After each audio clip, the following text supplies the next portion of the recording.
Hello, welcome back to my channel. मी काजल आणि आयुष्यात खूप बोरिंग असं वाटत होतं, त्यामुळे आम्ही फॅमिली ट्रिप काढलेली. सो फॅमिलीसोबत आम्ही बाहेर चाललेलो कोकणामध्ये. तुम्ही बघू शकता आम्ही आता नवसरवाडीमध्ये थांबलेलो आहे. ए मारामारी करायची नाही. आता आम्ही कोकणात चाललेलो आहोत. आणि काय वल्ले वल्ला वल्ला वल्ला आणि कृपाला खूप काही बोलायचं असतं. ऑफ कॅमेरा ती खूप काही बोलून जाते. कॅमेरा ऑन केला ना तिला समजतच नाही की काय बोलायचं. सेम माझ्यासारखं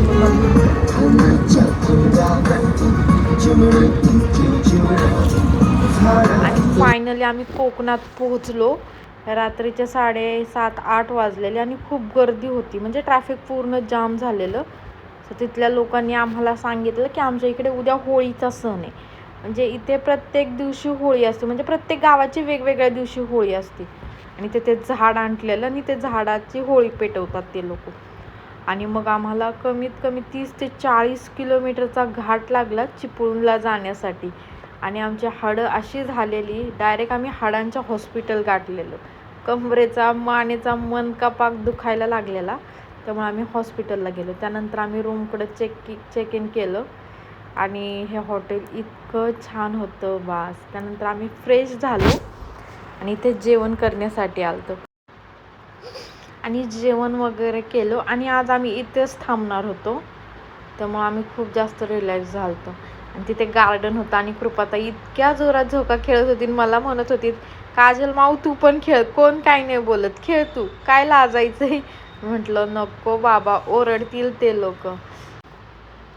बहीण भावांचं नातंच वेगळं असतं. हे दोघं दिवसभरात इतकं जास्त मारामारी करतात ना, भांडण करतात. आणि हा क्षण बघून मला इतकं म्हणजे भारी वाटलेलं ना, माझं मन भरून गेलेलं. आणि त्यानंतर गुरु माझ्यापाशी आला आणि काय म्हणतोय बघा. की तुझी कॅपची अशी अवस्था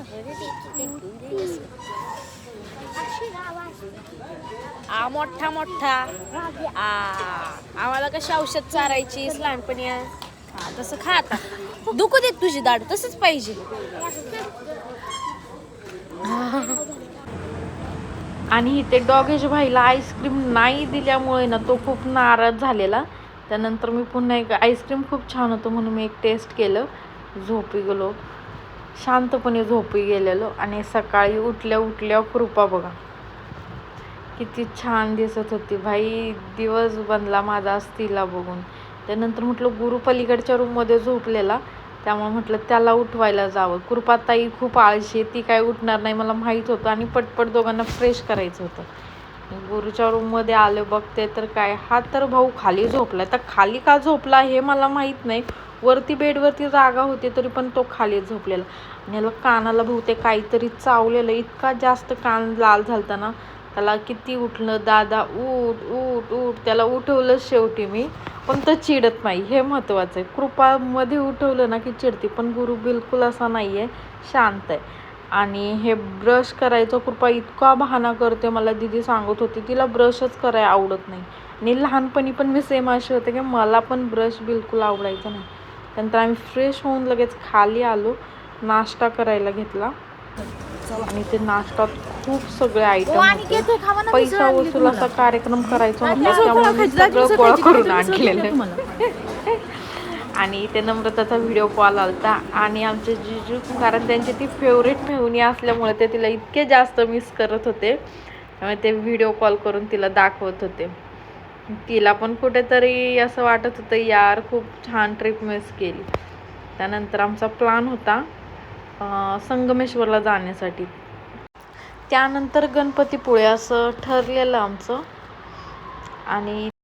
आणि मी सोबत असले ना, गुरुकृपाला इतके नाटकं सुचतात ना की त्यांचं मत असतं की मीच त्यांना चारावं, मीच त्यांना आंघोळ घालावी, जेवण नाश्ता सगळं त्यांना माझ्याच हातून करायचं असतं. त्यामुळे मला थोडं उशीर झाला नाश्ता करायला. त्यानंतर आम्ही पटापट रूमवरती गेलो, बॅगा वगैरे पॅक केला, सगळ्या बॅगा वगैरे गाडीत टाकल्या. आणि गुरुला मध्ये चोकोस खायचे होते. थँक गॉड तिथं चोकोस होते म्हणून बरं झालं. आणि माझी नजर ह्या कोकम सरबतवरती पडलेली आणि इतका टेस्टी कोकम सरबत होता ना हा भाई. बस मी ठरवलेलं की आता कोकमचं सिरप घ्यायचं आणि घरी कोकम सरबत प्यायचं. आणि सगळ्यात बेस्ट पार्ट म्हणजे नाश्त्याचा मला चहा बिस्किट कंपल्सरी. मी कुठे पण जाऊ द्या मला चहा बिस्किट लागतंच. त्यानंतर रूममध्ये थोडा वेळ थांबलो आणि त्यानंतर गाडीत बसल्या बसल्या मी नेलपेंट लावायला सुरुवात केली. जे की मी घरून लावून यायला पाहिजे होते ते मी गाडीत काम करत होते. आणि आता ह्या हॉटेलला बाय बाय म्हणत आम्ही चाललेलो. इथून जायची इच्छा नव्हती, इतकं सुंदर हॉटेल होतं ना हे. आतमधला एंट्रन्स, फ्रेश वातावरण. संडे असून पण कृपाच्या शाळेतून कॉल आलेला की तिची एक्झाम होती ऑनलाईन. छोटीशी परीक्षा होती मोबाईलवरती. ते सगळे प्रश्न मी सॉल्व केले आणि लकीली कृपाला 20 पैकी आहेत ना 18 मार्क पडले. आता आम्ही संगमेश्वरमध्ये एंटर केलेले आहे. नेक्स्ट पार्ट पाहण्यासाठी माझ्या चॅनलला सबस्क्राईब करा आणि शेअर करा. बाय.